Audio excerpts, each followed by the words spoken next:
Waste Asia में हालात लगातार गंभीर होते हुए नजर आ रहे हैं। ईरान और इजराइल के बीच चल रहे वॉर में अब अमेरिका की भी एंट्री हो गई है और इस वजह से भारत की ट्रेड और एनर्जी सेफ्टी पर बड़ा खतरा मंडराता हुआ इस वक्त नजर आ रहा है। अब ऐसे में कई सवाल यहाँ पर उठ रहे हैं और ये भी कहा जा रहा है कि भारतीय अर्थव्यवस्था पर इसका सीधा असर देखने को मिल सकता है। सवाल है कि क्या स्ट्रेट ऑफ हॉर्मोज बंद हो सकता है? क्या भारत में तेल और गैस की कीमतें आसमान छूने लगेंगी? क्या भारतीय व्यापारियों को झटका लग सकता है? भारत की जेब पर क्या असर पड़ेगा? इस वॉर का भारत की ट्रेड पॉलिसी पर क्या असर हो सकता है? भारत किन देशों से कितना आयात निर्यात करता है और कैसे सरकार इस संकट से निपटने की तैयारी कर रही है? चलिए इस पूरे मुद्दे को आसान भाषा में और फैक्ट्स के साथ समझने की कोशिश करते हैं और सबसे पहले आपको बताते हैं कि आखिर स्ट्रेट ऑफ हॉर्मोज आखिर है क्या। दरअसल स्ट्रेट ऑफ हॉर्मोज यानी दुनिया का ये सबसे अहम तेल रूट माना जाता है। दुनिया का जो 20% कच्चा तेल और प्राकृतिक गैस हैं वो इसी रास्ते से होकर गुजरती हैं। अगर ICRA या इकरा की रिपोर्ट की माने तो भारत का 45 से 50% क्रूड ऑयल और 60% प्राकृतिक गैस इसी रास्ते से यानी कि स्ट्रेट ऑफ हॉर्मोज से आते हैं। ये सप्लाई इराक, सऊदी अरब, कुवैत और UAE जैसे देशों से होती है जो स्ट्रेट ऑफ हॉर्मोज को पार करके भारत तक आती हैं। तो ये है स्ट्रेट ऑफ हॉर्मोज की एक छोटी सी डिटेल कि आखिर ये है क्या है। अब बताते हैं कि इस पर FIEO के डायरेक्टर जनरल का क्या कहना है। दरअसल Federation of Indian Export Organisation यानी कि FIEO के डायरेक्टर जनरल अजय सहाय के अनुसार अमेरिका और यूरोप के लिए भारत के 90% एक्सपोर्ट अब भी केप ऑफ गुड होप वाले लंबे रास्ते से जा रहे हैं। सिर्फ 5 से 6% ट्रेडर्स ही हाल में रेड सी वाले रास्ते का इस्तेमाल करने लगे हैं। इसलिए यूरोप, USA और अफ्रीका के साथ भारत का ट्रेड फिलहाल सुरक्षित है। लेकिन अगर स्ट्रेट ऑफ हॉर्मोज ब्लॉक हुआ तो भारत का वेस्ट एशिया के साथ व्यापार पूरी तरीके से प्रभावित हो सकता है। अब भारत के पास क्या वैकल्पिक रास्ते हैं इसके अलावा अगर स्ट्रेट ऑफ हॉर्मोज बंद हो जाता है तो इस पर भी एक नज़र डाल लेते हैं। FIEO के डायरेक्टर जनरल अजय सहाय के मुताबिक भारत के पास कुछ वैकल्पिक रास्ते भी हैं, जैसे UAE का फुजेराह पोर्ट और ओमान का सलालाह पोर्ट जैसे पोर्ट्स हैं कुछ जो स्ट्रेट ऑफ हॉर्मोज को बाईपास कर सकते हैं।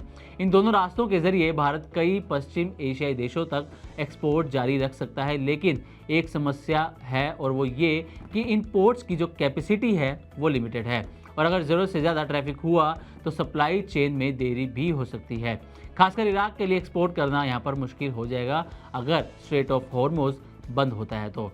अब भारत में तेल का क्या होगा ये भी जानना ज़रूरी है क्योंकि इसका असर सीधे आपकी जेब पर पड़ सकता है। तो अजय श्रीवास्तव जो ग्लोबल ट्रेड रिसर्च इनिशिएटिव यानी कि GTRI के फाउंडर हैं, उनका कहना है कि भारत का करीब 65% कच्चा तेल हॉर्मोज स्ट्रेट यानी कि स्ट्रेट ऑफ हॉर्मोज से होकर आता है। अगर ये रास्ता ब्लॉक हुआ तो देश में तेल की कमी होगी और महंगाई तेजी से बढ़ेगी। दुनिया भर में चिंता बढ़ रही है कि अगर युद्ध बढ़ता है तो कच्चे तेल के दाम $120 प्रति बैरल तक भी जा सकते हैं। इससे ना सिर्फ तेल महंगा होगा बल्कि ट्रांसपोर्ट, लॉजिस्टिक्स और बाकी सारे प्रोडक्ट्स की कीमतें भी बढ़ सकती हैं। तो ये कुछ असर देखने को मिल सकता है। अब भारत का किससे कितना ट्रेड है ये भी जानना जरूरी है। जो इजराइल और ईरान के बीच में जंग चल रही है उन दोनों देशों से भारत कितना ट्रेड करता है इस पर भी एक नज़र डाल देते हैं। तो मीडिया रिपोर्ट्स के मुताबिक अगर ईरान के साथ द्विपक्षीय व्यापार की बात की जाए तो भारत जो है वो $1.2 अरब का एक्सपोर्ट करता है ईरान को और $441.8 मिलियन का इंपोर्ट किया जाता है। ये है ईरान के साथ भारत के द्विपक्षीय व्यापार जो रिश्ते हैं। अब इजराइल के साथ कैसे व्यापार है ये भी जान लीजिए। तो इसमें $2.1 अरब का एक्सपोर्ट है और $1.6 अरब का इंपोर्ट है। यानी कि फिलहाल तो ट्रेड पर असर सीमित है लेकिन इस पर खतरा बढ़ सकता है अगर स्ट्रेट ऑफ हॉर्मोज बंद होता है, रास्ता ब्लॉक होता है तो। अब इकरा की रिपोर्ट क्या कहती है ये भी जानना जरूरी है। ICRA यानी इकरा का अनुमान है कि अगर तेल की कीमत $10 प्रति बैरल बढ़ती है तो भारत का net oil import bill 1.08 lakh crore तक बढ़ सकता है। करंट अकाउंट डेफिसिट यानी कि CAD GDP का 0.3% तक बढ़ सकता है। इसी के साथ कच्चे तेल की कीमतें $80 प्रति बैरल से ऊपर जाने पर जीडीपी ग्रोथ पर दबाव बढ़ने की संभावना है। इकरा का अनुमान है कि अभी जो जीडीपी ग्रोथ है वो 6.2% के आसपास है। इसी के साथ प्राइवेट सेक्टर का कैपेक्स डिले हो सकता है और कॉरपोरेट मुनाफा भी घट सकता है, तो ये कुछ असर देखने को मिल सकता है। अब इकरा की कुछ चेतावनी और अनुमान भी हैं, इस पर भी एक नज़र डाल लेते हैं। तो इकरा ने अपनी रिपोर्ट में कहा है कि FY26 में कच्चे तेल की औसत कीमत $70 से $80 रहने का अनुमान है, लेकिन अगर टकराव लंबा चला तो दाम और ज़्यादा बढ़ सकते हैं। इससे भारत का ऑयल इंपोर्ट बिल, CAD और महंगाई बढ़ेगी, साथ ही प्राइवेट इन्वेस्टमेंट को और टाल सकती है। ये जो स्थिति बन रही है, इससे प्राइवेट जो इन्वेस्टमेंट है वो और आगे टल सकता है और इसके टलने से इकोनॉमी में मंदी के संकेत मिल सकते हैं। अब सरकार को इसमें क्या स्ट्रेटेजी रखनी चाहिए? सरकार को रणनीतिक तेल भंडार बढ़ाना चाहिए, LNG का सप्लाई सोर्स डाइवर्सिफाई करना चाहिए, साथ ही घरेलू वैकल्पिक ऊर्जा स्रोतों को भी इसमें बढ़ावा देना चाहिए। सरकार के साथ साथ निवेशकों के लिए भी कुछ ध्यान रखने वाली चीज़ें, जैसे कि एनर्जी कंपनीज में अस्थायी तेज़ी देखी जा सकती है। जियोपॉलिटिकल रिस्क को नज़रअंदाज बिल्कुल ना करें और लॉन्ग टर्म के लिए पोर्टफोलियो में बैलेंस ज़रूरी है, बैलेंस को बनाकर रखें अपने पोर्टफोलियो में। तो अगर इस पूरी कहानी का सार देखा जाए तो स्ट्रेट ऑफ हॉर्मुज़ का संकट सिर्फ एक क्षेत्रीय युद्ध नहीं बल्कि पूरी दुनिया के लिए एक बड़ा खतरा है और भारत के लिए एक बड़ा इकोनॉमिक अलार्म।